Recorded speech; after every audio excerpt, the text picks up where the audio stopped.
So controlling temperature in one of these rooms is really difficult. And as you can see, as an indicator, you're seeing a lot of lights. So at least they're not single-ended, they're not metal halide, you know, they're not high pressure sodium. These are LEDs, but they still throw off a bit of heat because they have the transformer is located in a room, and if you touch the transformer gets pretty hot. These are a pretty efficient one. The amount of latent heat given off by the babies here, these are cloth pots and they get water, and this cloth is exposed to the air.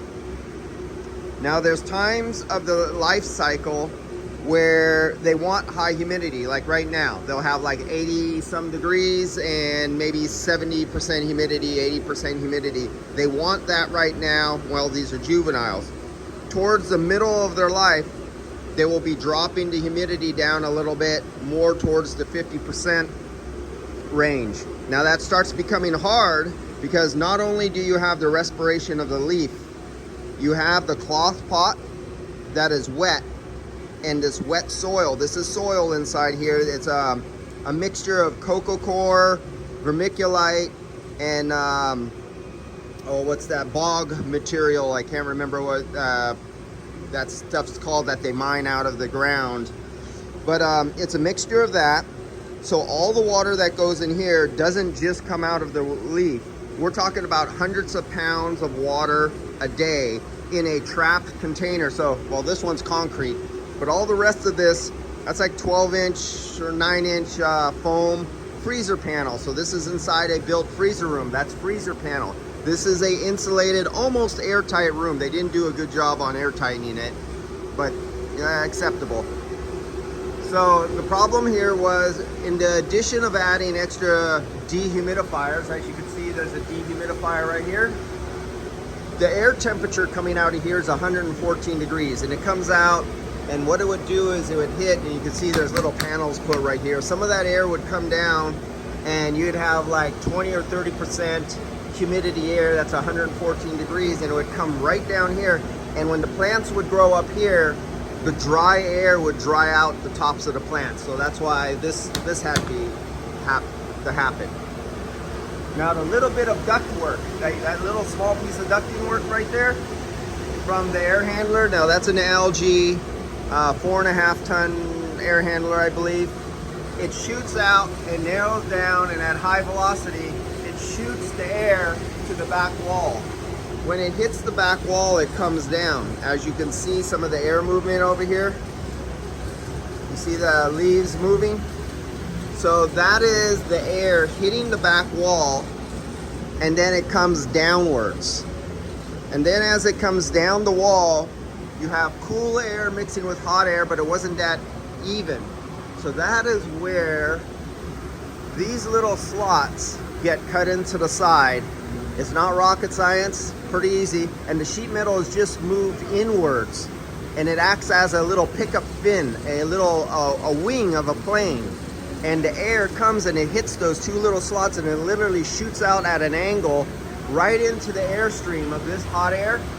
So you'll have 40 some degree air, 50 some degree air shooting out at two angles off of these two air handlers to mix with this stream of hot dry air, and it become an even temperature over here and even out the temperature in the room. And this is the most difficult, one of the most difficult arrangements. When you have air handlers that are shooting across a short room, it's only 17 feet. So from this side to this side is only 17 feet. There's a problem. You have to have room for filters. And if you can see down there, there's the filters. Those are 5-inch deep pleated MERV 16 filters. So you have to have room for that.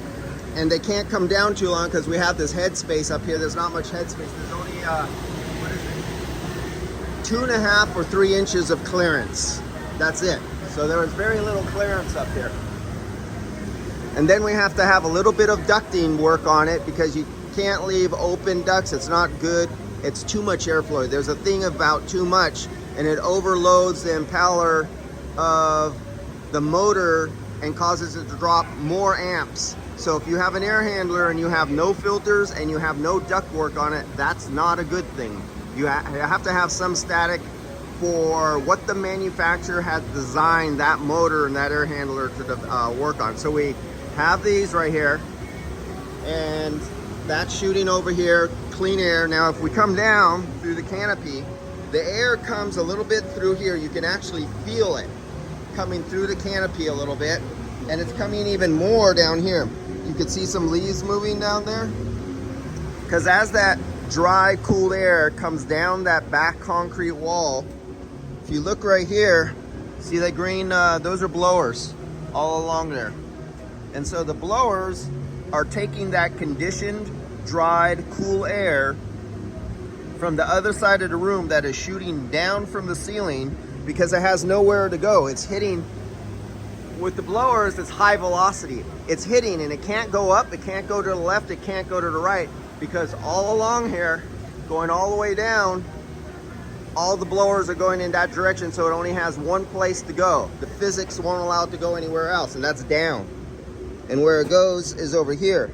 Then those blowers pick it up and pass it across the canopy, coming in this direction to go through this canopy, and it makes it all the way to the other side. Now by the time all this air has traveled through the canopy, it has picked up the heat from all these LED lights. It picked up the heat from all these LED lights, and it picked up the latent load, the water traveling through the leaves and through the pots over the surface of the evaporating water coming out of the soil, and it makes it to that side. And by the time it makes it to that side, now that is warm, hot, latent, saturated air that will get picked up, and now it goes upwards, because this room, the way the room is designed, the air goes like this inside the room. It goes up right here, it goes through the filter, it's hot and it's heavy with water. It goes through the evaporator coil, it gets the heat removed out of it, but the first thing before it removes the heat, it gets a phase change, and the vapor water that's in the form of a gas, vapor water, gets condensed into a liquid coming out the condensate, and then it's a cool, dry gas, a fluid, because air is a fluid like a liquid, and it makes its travel and repeats the process all over again. And when one of your customers decides to go from plastic pots to material pots, just by using these pots all by themselves will add 10% humidity to a grow room.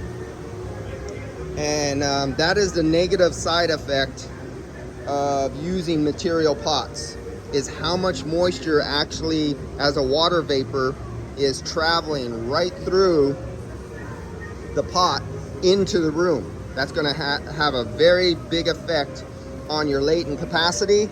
And the air conditioning uses up its energy to change latent heat from a gas to go through a phase change into a liquid form, and then whatever you have left over is your sensible.